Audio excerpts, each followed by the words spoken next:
কোদগাঁও থেকে তো আমরা আগে চলেছি। অ্যাকচুয়ালি শুরুর দিকটা কিন্তু এরকম পাইন ফরেস্টের মধ্যে দিয়ে ট্রেকিং, 11:30 প্রায় 2.5 ঘন্টা খাড়া ট্রেক করার পরে আমরা এসে পৌঁছে গেলাম কুকুরা বুকগ্যাল। বাংলায় প্রবাদ আছে না, কষ্ট করলে কেষ্ট মেলে, একদমই তাই।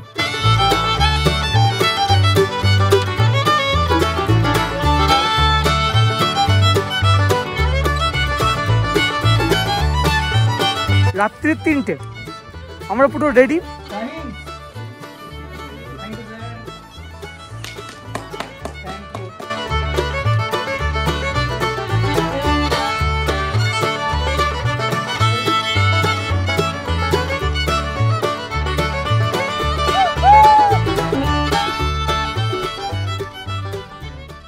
আজ ডিসেম্বরের 2 তারিখ। আমাদের প্ল্যান মাফিক আমরা সকালবেলা হোটেল থেকে চেক আউট করে চলে এসেছি প্রিন্স চক। আমাদের ট্যুর অপারেটর প্রিন্স চক থেকে সকাল 7টা থেকে 7:30টার মধ্যে আসতে বলেছিল এবং এখান থেকে পিক আপ করবে। তাই সকাল 7টার আগে আমরা এসে পৌঁছে গেছি প্রিন্স চক। এখান থেকে বাঁদিকে গেলে মুসৌরি এবং সোজা গেলে হচ্ছে হরিদ্বার। এখান থেকে হরিদ্বার 56 কিলোমিটার এবং মুসৌরি 35 কিলোমিটার।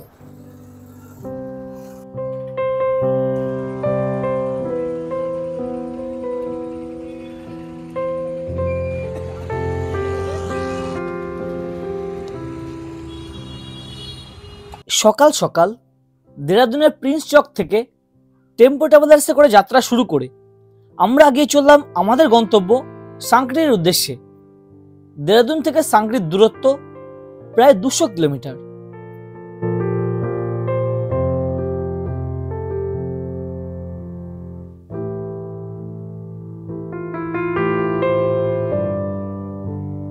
দেরাদুনের প্রিন্স চক থেকে আমাদের গাড়ি ছাড়ার পরে প্রথমে মুসৌরি এবং তারপরে কেম্পটি ফলস। তো আমরা 45 কিলোমিটার আসার পরে পৌঁছে গেছি কেম্পটি ফলসের কাছে। এখানে কিন্তু ব্রেকফাস্টের জন্য দাঁড়িয়েছে গাড়ি, আধা ঘন্টা সময় দেবে আপনাকে ব্রেকফাস্ট করার জন্য। কেম্পটি ফলসের এই যে রেস্টুরেন্ট, এখানে তো একাধিক রেস্টুরেন্ট আছে এবং আপনারা বিভিন্ন রকম খাবার চুজ করতে পারেন। আমরা নিয়েছি ব্ল্যাক কফি এবং ম্যাগি, ডেডলি কম্বিনেশন। ঠান্ডা কেমন লাগছে বলো? কি বলবো, গাড়ি নিতে নেই তাও বলছি নরমাল ঠান্ডা ভাই।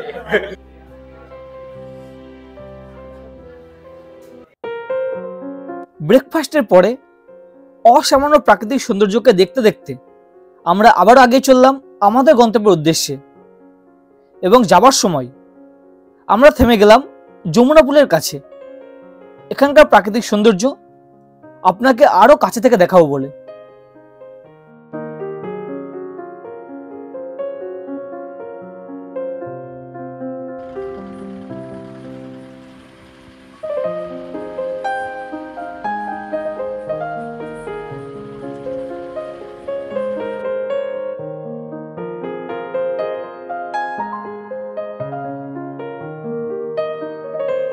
অ্যাকচুয়ালি দেরাদুন থেকে সাংকরির ডিস্টেন্স প্রায় 200 কিলোমিটার এবং কেম্পটি ওয়াটারফলস যেখানে আমরা ব্রেকফাস্ট করলাম সেখান থেকে লাগাতার 2 ঘন্টা কিন্তু আমরা এই যে যমুনা নদী তারই পার্শ্ববর্তী এরিয়া দিয়ে আসছি, পাহাড়ের গা বেয়ে।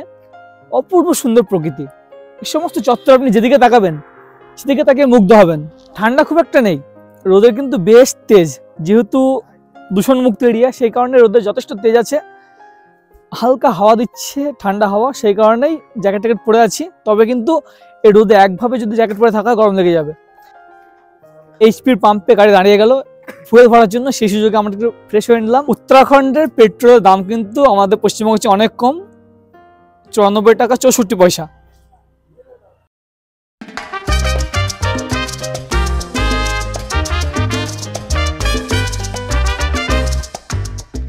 আমরা এসে পৌঁছে গেলাম একটু জমজমাট একটি জায়গা, নওগাঁও।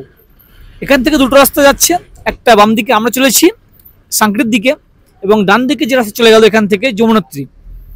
এখান থেকে যমুনোত্রী কিন্তু 51 কিলোমিটার।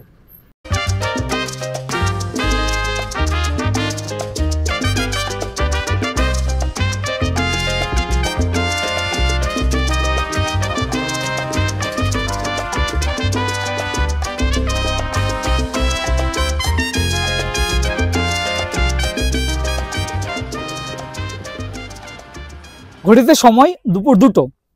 তো খাওয়া দাওয়া তো করতে হয়, তাই না? আমাদের গাড়ি দাঁড়িয়ে গেল দেরিকা বলে একটি জায়গা। এখানে এখানে কিন্তু লাঞ্চ টাইম, এবং এই দেখুন পিছনে হচ্ছে রেস্টুরেন্ট, এবং এখান থেকে অপূর্ব ভিউ, দারুণ ভিউ।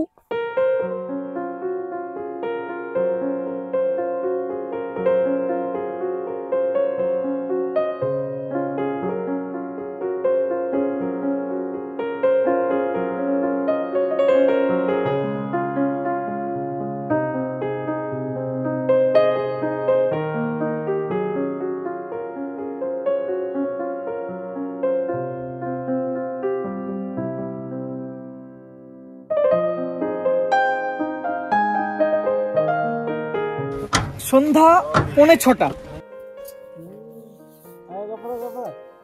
ফাইনালি আমরা এসে পৌঁছে গেলাম।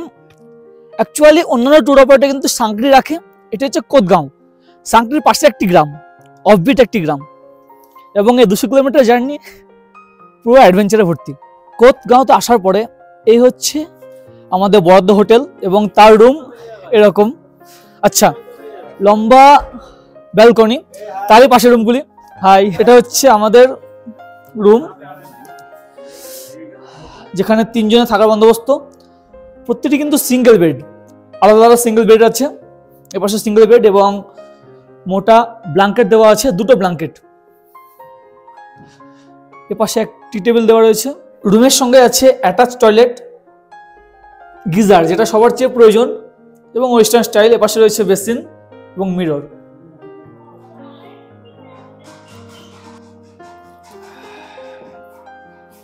এখন রাত্রি 8টা, চলে এসেছি আমরা প্রথম দিনকে ডিনার করতে। এখানে কিন্তু সেলফ সার্ভিস। ডিনারে রয়েছে ভাত, এটা কি আছে, এটা ডাল, এটা হচ্ছে পনির মটরশুটির তরকারি, আর তার সাথে রুটি। মানে ভাত বা রুটির অপশন আছে, আপনাদের যেটা ইচ্ছা আপনারা নিতে পারেন। ভাত রুটি দুটো নিয়ে নিয়েছি, সাথে পনিরের মটরশুটির তরকারি, ডাল। কি ভাতে টান লাগে দেখি।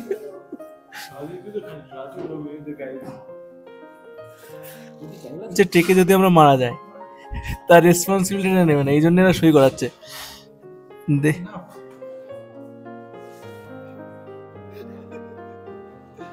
প্রথম দিন রাত্রিবেলা যখন আপনারা সাংকরি বা কাঠগাঁও পৌঁছাবেন, তখন কিন্তু আপনাকে রাত্রিবেলাতেই ট্রেক সম্পর্কে ব্রিফিং দেওয়া হবে।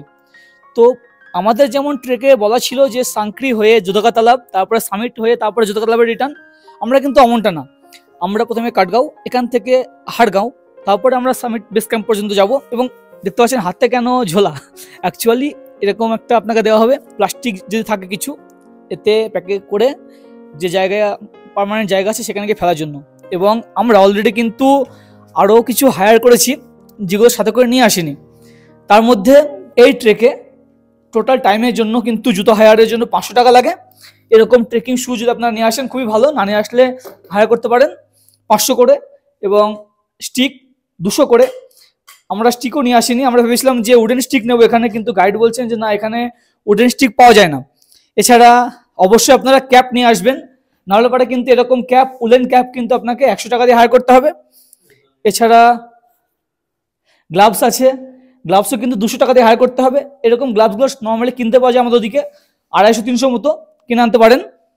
এছাড়া জ্যাকেট, এই জ্যাকেট কিন্তু যথেষ্ট মোটা জ্যাকেট। আমি পার্সোনালি এই জ্যাকেট আমার নিইনি, কিনতে গেলে কিন্তু আমাদের ওখানে 2500 থেকে 3000 পড়তো। তো সেই কারণে জ্যাকেটটা ঠিকই আছে, 500 টাকা রেঞ্জে জ্যাকেট, মানে টোটাল জ্যাকেটের রেঞ্জ হচ্ছে 500 টাকা। মোটামুটি আপনার প্রয়োজনীয় এগুলোই ছিল। এছাড়া এখানে থার্মোফ্ল্যাক্স আছে, আপনার চাইলে থার্মোফ্ল্যাক্স নিতে পারেন।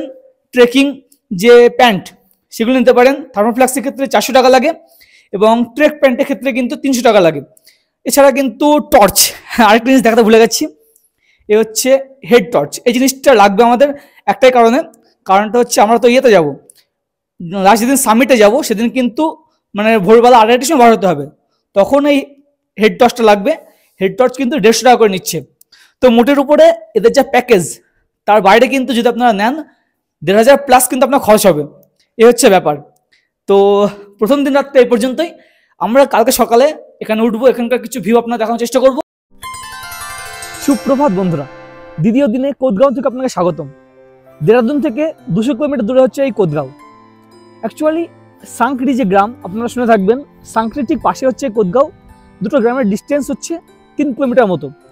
এবং কোদগাঁওতে এই যে হোটেল, এখানে আমাদের থাকা বন্দোবস্ত হয়েছিল। এখানে খুব একটা অসুবিধা হয়নি, ঠান্ডা প্রচুর ছিল। রাত্রিবেলা কিন্তু একদম -1-এ নেমে গেছিলো। সকালবেলা উঠে দেখি 1, তো সেভাবে বাড়াতে পারেনি, এতটা ঠান্ডা ছিল। এখন টেম্পারেচার 4 ডিগ্রি এবং সূর্যের তাপ আছে, তবে হাওয়া দিচ্ছে প্রচণ্ড, সেই কারণে 3টে লেয়ার পরে আছি আমি। উপরে একটি জ্যাকেট, তার ভিতরে আরেকটি, ভিতরে একটি টি শার্ট, 3টে লেয়ার পরে আছি।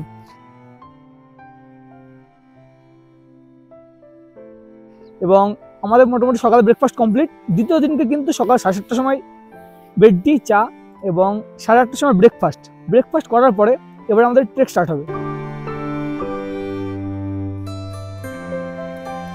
আমাদের এই যে হোটেলের সামনে থেকে ভিউটা অনেকটা এইরকম। এপাশে পাহাড়ের চূড়ায় দেখতে পাচ্ছি স্নো আছে এবং এপাশেও পাহাড়ের চূড়ায় স্নো আছে। তবে আমরা যতটা স্নো এক্সপেক্ট করেছিলাম এখনো কিন্তু ততটা স্নো পাইনি। তো ফাইনালি আমাদের যাত্রা শুরু। Last time. আর এই হচ্ছে সিচুয়েশন, নিচে হচ্ছে আমাদের, পড়লে কিন্তু মরণ। এই দেখুন কতটা খাদ। আর ওই ছিল আমাদের হোটেল। 1 মিনিট আসার পরে পৌঁছে গেলাম। কোদগাঁওতে আছে একটি এরকম পুল, অ্যাকচুয়ালি ওয়াটারফলসের উপরে পুল, এবং এর পিছনে হচ্ছে ওয়াটারফল। সাউন্ড পাচ্ছেন কেমন ন্যাচারাল সাউন্ড। কোদগাঁও থেকে তো আমরা আগে চলেছি। অ্যাকচুয়ালি শুরুর দিকটা কিন্তু এরকম পাইন ফরেস্টের মধ্যে দিয়ে ট্রেকিং, মাঝে মাঝে খাড়া রাস্তা, মাঝে মাঝে এরকম ডাউন। কেমন লাগছে গোফা? बहुत बढ़िया। ये ट्रेकिंग এর বুকটা আমি। হ্যাঁ আমাকে বাড়ি থেকে তুই যা যা তাদের সবাই করে দেবো।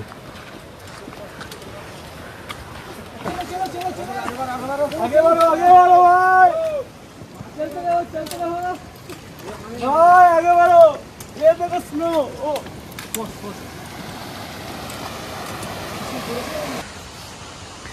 रोहन भाई कैसा लग रहा है? बहुत अच्छा लग रहा है। अच्छा भाई कैसा लग रहा है?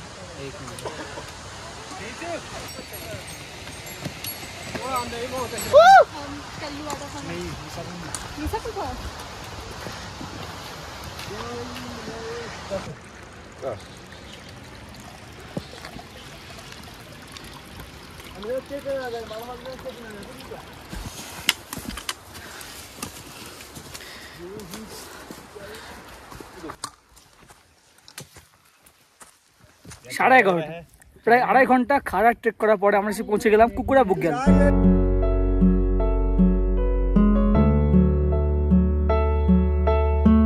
এখানে কিছুটা রেস্ট, এবং এখানে খুব সুন্দর ভিউ পাচ্ছি। চারিপাশে পাইন ফরেস্ট সহ একাধিক গাছপালা, মেপল সহ, এবং মাঝখানটা ফাঁকা, বুকগেল যাকে বলে।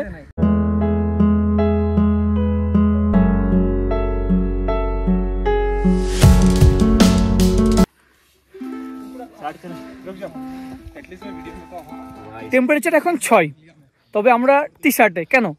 কারণ এখানে রোদের কিন্তু যথেষ্ট তেজ আছে এবং রীতিমতো আমরা ট্রেক করে এলাম, তো সেই কারণে একটু রেস্ট। এই যে বুকগেল, খুব সুন্দর লাগছে। এখানে মিনিট 15 মতো রেস্ট নেবো আমরা, এবং তারপরে আবার আমরা হাড়গাঁওয়ের দিকে এগিয়ে যাব।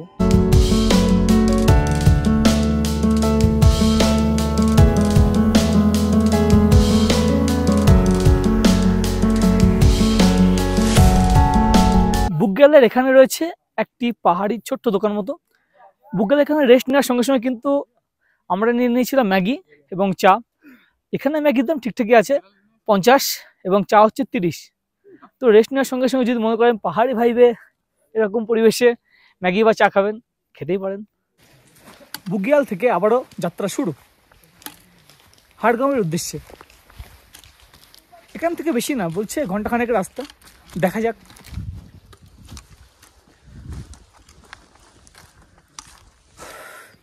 বুকগেলের পরে এই ট্রেকটা কিন্তু টোটালটাই খাড়া, সেই কারণে 2-4 মিনিট যাওয়ার পরে কিন্তু আমার দাঁড়াতে হচ্ছে। কেমন কষ্ট হচ্ছে এবার কিন্তু কষ্ট হচ্ছে। মানে বুকগেল অবধি মোটামুটি ধীরে ধীরে আসছিলাম, জায়গায় জায়গায় কষ্ট হচ্ছিল, থামছিলাম, কিন্তু এবার যেহেতু খাড়া রাস্তা, টোটালটাই কিন্তু খাড়া, ওই জন্য বেশি হাঁপাচ্ছি।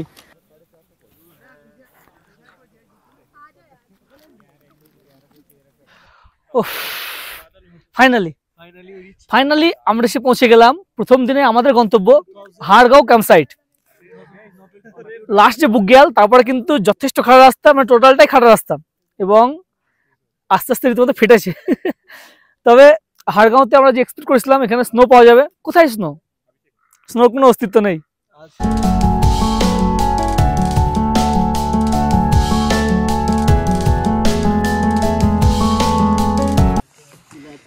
এই হচ্ছে আমাদের স্টেইং অপশন টেন্ট, আমরা 3 জন এই টেন্টে নেব।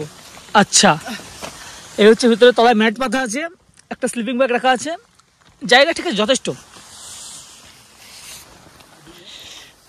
হাড়গাঁও এসে পৌঁছাতে আমাদের হয়েছে 1:20, কিছুটা রেস্ট নিলাম এবং টেন্টে লাগেজপত্র রেখে এখন লাঞ্চ টাইম, লাঞ্চ করতে হবে।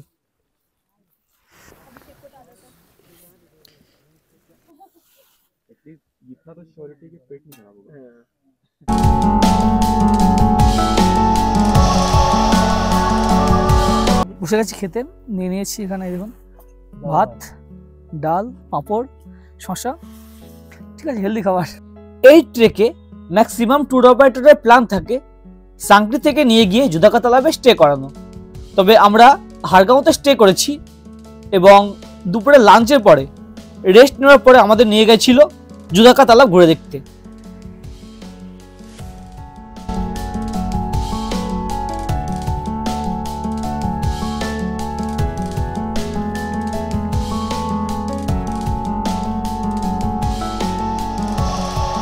রাত্রি 8টা, প্রচণ্ড ঠান্ডা, -6 ডিগ্রি, এবং সেই ঠান্ডাটাই গাইড সাহেব কিন্তু খুবই ভালো, বারবার এসে ডিনারের জন্য বলে যাচ্ছে, বারবার খোঁজ খবর নিয়ে যাচ্ছে।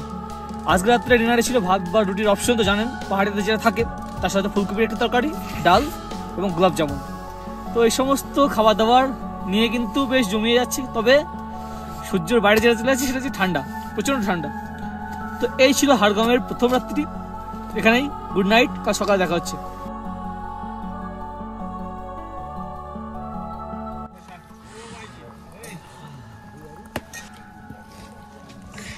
কেমন কেমন? ভালো। সকাল 8টা, টেম্পারেচার মোটামুটি মাইনাসই চলছে এবং তার সঙ্গে ব্রেকফাস্ট, লুচি এবং চানা মশলা, এবং ভিউ অনেকটা এরকম। কেদারকান্থা ট্রেকের আজ আমাদের তৃতীয় দিন। এই 9000 ফুট উচ্চতা হাড়গাঁও থেকে আমরা আজকে চলবো বেস ক্যাম্প। এখান থেকে বেস ক্যাম্পের ডিস্টেন্স 2.5 কিলোমিটার। এখন সকাল 9:30টার সময় ব্রেকফাস্ট কমপ্লিট করার পরে আমাদের ট্রেক স্টার্ট হচ্ছে বেস ক্যাম্পের উদ্দেশ্যে।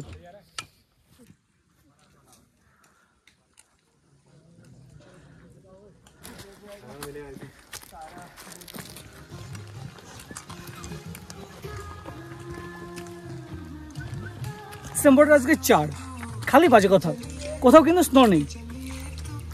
যার আশায় এসেছিলাম একেবারে নিরাশ বলতে গেলে। তবে জার্নিকে এনজয় করছি, অ্যাডভেঞ্চারকে এনজয় করছি।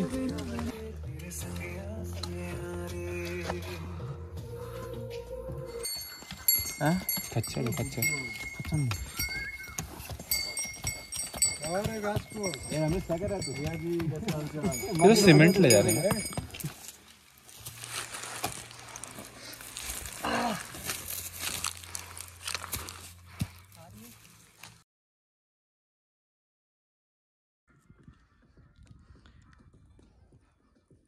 এই বুক গালগুলো কিন্তু আমাদের যাত্রার সৌন্দর্যকে আরো বেশি বাড়িয়ে তুলছে। পিছনে দেখুন পাইন ফরেস্টের উপরে বা একাধিক গাছপালা, তার উপরে মানে সূর্যের আলো পড়ছে এবং পুরো নীল আকাশ। এইগুলো কিন্তু আমাদের কলকাতায় ফ্ল্যাট তৈরি করে দিতাম আমরা একদম। আর তার পিছনে পুরো পাহাড়ের রেঞ্জ দেখা যাচ্ছে, খুব সুন্দর লাগছে দেখতে। আমরা আগে চলেছি বেস ক্যাম্পের উদ্দেশ্যে, আর কিছুটা 20 থেকে 25 মিনিট গেলে কিন্তু আমরা বেস ক্যাম্প পৌঁছে যাবো।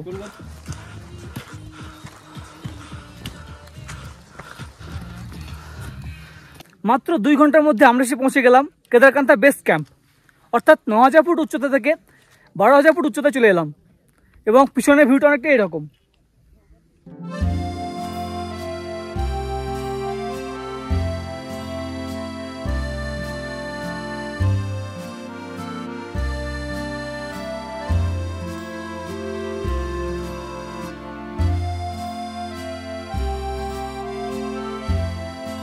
অ্যাকচুয়ালি বেস ক্যাম্পে অন্যান্য আরও অনেক ট্যুর অপারেটরের ক্যাম্প সাইট আছে, তবে আমাদের ক্যাম্প সাইট হিমালয়ান ফুটপ্রিন্টস কিছুটা উপরে, সেই কারণে আমরা বেস ক্যাম্প থেকে একটু উপরের দিকে যাচ্ছি আমাদের ক্যাম্প সাইটের দিকে।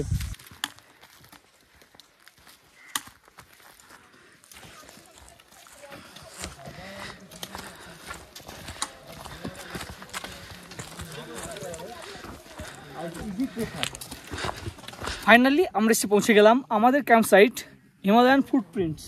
অ্যাকচুয়ালি এখানে যেহেতু প্রচুর ট্যুরিস্ট আসেন সেই কারণে জায়গা থাকে না, ওই জন্য উপরে নিচে এরকম করে এনারা ক্যাম্প সাইটগুলো করেন। তো আমাদের ক্যাম্প সাইটটা হচ্ছে নিচের যে বেস ক্যাম্প কেদারকান্তা বেস ক্যাম্প তার চেয়ে উপরে। অ্যাকচুয়ালি এগুলো কিন্তু সবই কেদারকান্তা বেস ক্যাম্পের মধ্যে পড়ে এবং এটি কিন্তু টোটালটা একটি বুক গ্যাল।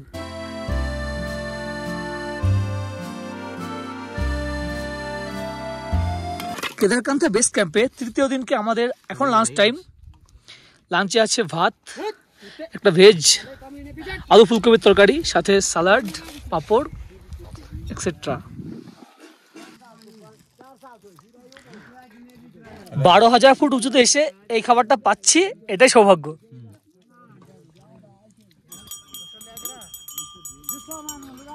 বিকেল 4:30 সময় হয়ে গেছে ইভিনিং স্ন্যাক্সের, পপকর্ন এবং সঙ্গে চা। বৈকাল 5টা সূর্যাস্তের মুহূর্ত, সেই কারণে আমাদের ক্যাম্প সাইট থেকে কিছুটা উপরে উঠে আসলাম এবং ভিউ দেখুন, তার সঙ্গে সূর্যাস্তের যে অপূর্ব রূপ সেটা লক্ষ্য করা যাচ্ছে।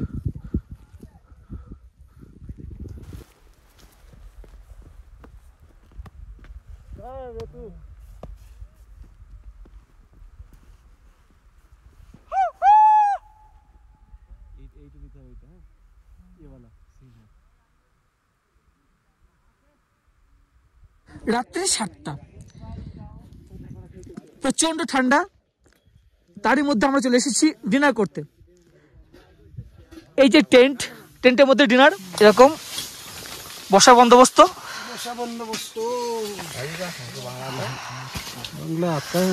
আমাদের রাতের খাবার, আপনাদের ব্লগার ক্লান্ত, তাই আপনাদের হয়ে আমি ব্লগ করে দিচ্ছি। এই তো রুটি, এই তো ভাত, এই ডাল, এইগুলো হচ্ছে মনে হয় বাঁধাকপি ভাজা।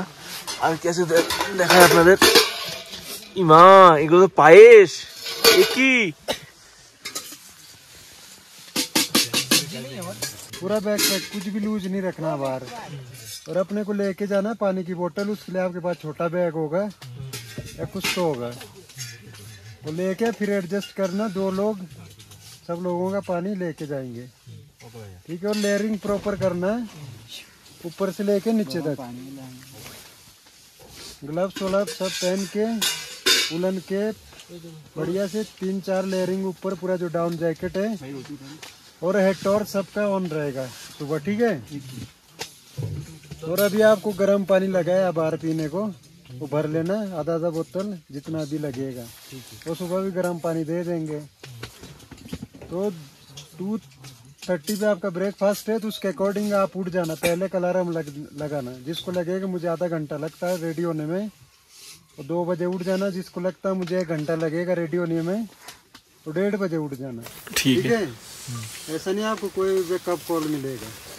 2:30 पे सीधे ब्रेकफास्ट के लिए बुलाऊंगा, उससे पहले आपको रेडी रहना सब कुछ करके, पैकिंग शेकिंग, ओके, ठीक है ना। 2:30 पे हम ब्रेकफास्ट करके 3 o'clock यहाँ से मूव करेंगे, वापस लंच के लिए यहीं आएंगे। রাত্রি 3টে আমরা পুরো রেডি।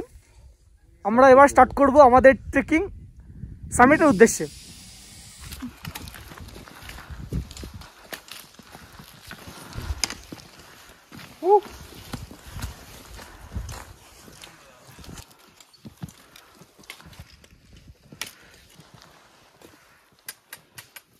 রাত্রি 3টের সময় বার হওয়ার পরে এই যে অ্যাডভেঞ্চার, সারা জীবন ভোলার মতো না।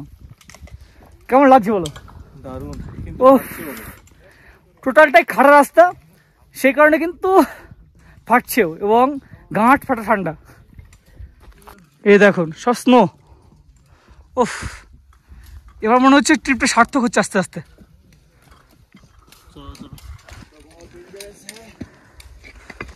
सब स्नो आसमान को दिखा रहा है, खुद को दिखाएगा नीचे। ओह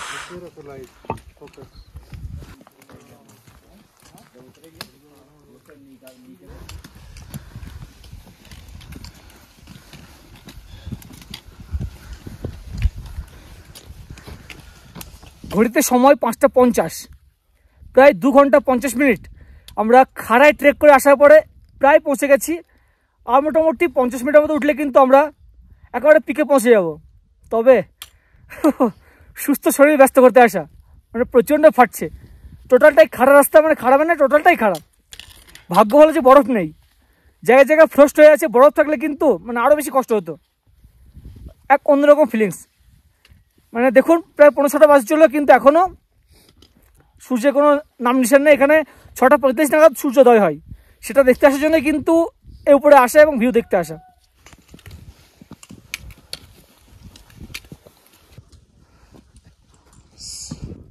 ছটা 10 সূর্যোদয়ের আভা শুরু হয়ে গেছে, তবে উঠছি তো উঠছি। এই হচ্ছে পিক, এখনো কিছুটা পথ বাকি। বাড়ি থেকে এতটা দূর, এত দুর্গম এবং কঠিন পথ অতিক্রম করে আসার অন্যতম প্রধান কারণ আপনার চোখের সামনে এই যে সূর্যোদয়ের দৃশ্য, সারা জীবন মনে রাখার মতো, লাইফ টাইম অ্যাচিভমেন্ট। এই দৃশ্য দেখলে বিগত পরিশ্রমের কথা সব আপনি ভুলে যাবেন এবং আপনি চাইবেন এই দৃশ্যকে ঘন্টার পর ঘন্টা উপভোগ করতে।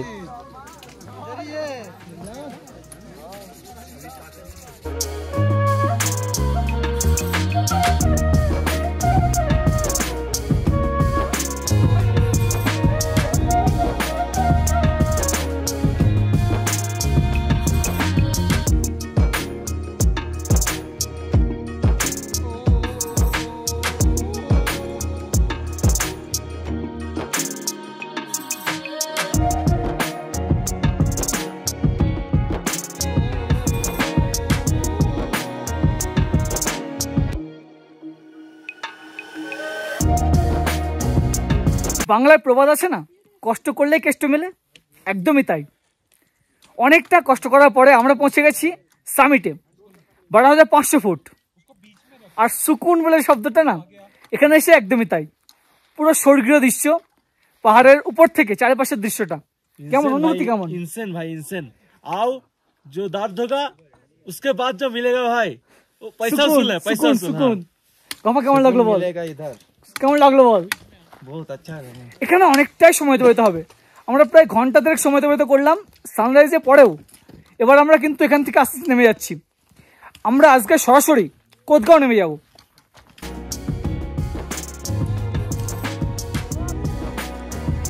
আমরা নামছি অন্য পথে, অনেকটা ঢালু পথে নামছি আমরা।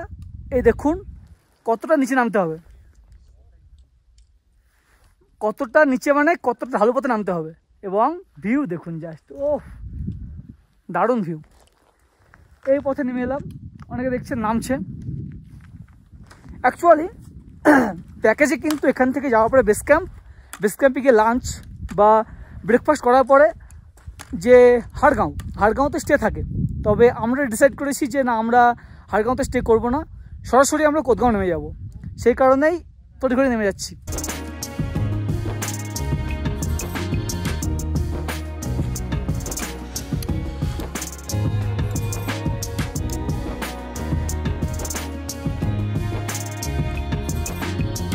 ডিসেম্বরের আজকে 5, স্নো নেই একেবারে তা বলবো না, জায়গায় জায়গায় হয়ে রয়েছে এরকম স্নো।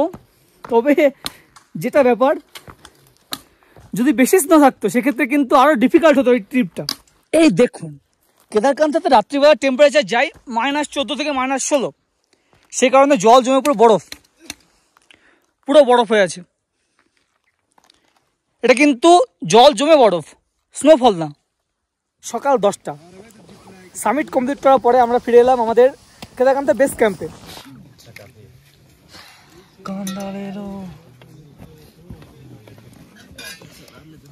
সকাল 11টা, এই হচ্ছে আমাদের লাঞ্চ কমপ্লিট করার পরে কিন্তু আমরা নেমে যাব কোদগাঁও। কথা মতো আমরা চলেছি কোদগাঁও, তাই আমাদের হাড়গাঁও যাওয়ার কোনো প্রশ্নই নেই।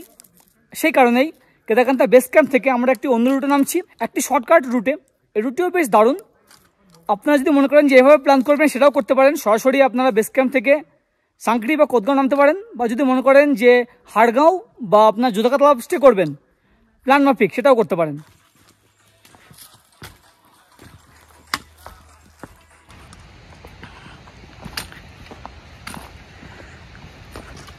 তিন ঘন্টা 45 মিনিট কঠোর পরিশ্রম করার পরে 12,000 ফুট উচ্চতা থেকে আমরা এসে পৌঁছে গেলাম 6,000 ফুট উচ্চতায়, আমাদের ডেস্টিনেশন কোদগাঁও। ওই দেখতে পাচ্ছেন আমাদের সেই যে হোটেল যেখানে ছিলাম, ওই হোটেলে হচ্ছে আমাদের আজকে রাত্রে স্টে। এই হোটেলে প্ল্যানে কিন্তু এক নাইটই স্টে ছিল, যেহেতু আমরা 2 নাইট স্টে করছি সেই কারণে ফুডিং এবং লজিং হিসেবে আমাদের মাথা পিছু 500 করে এক্সট্রা দিতে হবে।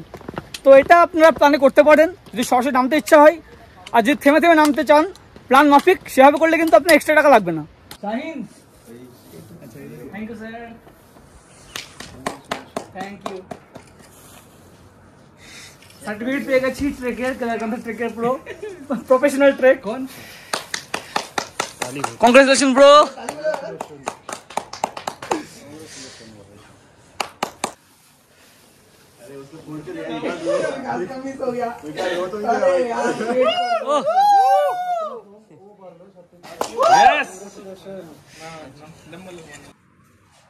ভাই ডিসেম্বর সকাল 9টা আমরা কোদগাঁও থেকে বার হয়ে পড়েছি দেহরাদুনের উদ্দেশ্যে। 200 কিলোমিটার আমাদের আজকে নামতে হবে, নাগাদ সন্ধ্যে তো হবেই নামতে নামতে। আমাদের কিন্তু দেহরাদুনের প্রিন্স চৌকে গিয়ে ড্রপ করবে।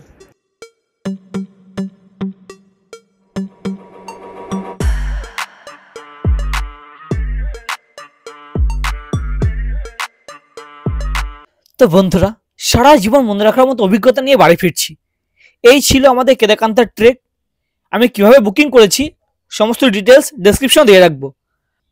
আপনাদের কোনো কোশ্চেন থাকলে অবশ্যই জানাবেন। সাথে থাকুন, দেখতে থাকুন। আজ এ পর্যন্তই। অনেক অনেক ধন্যবাদ।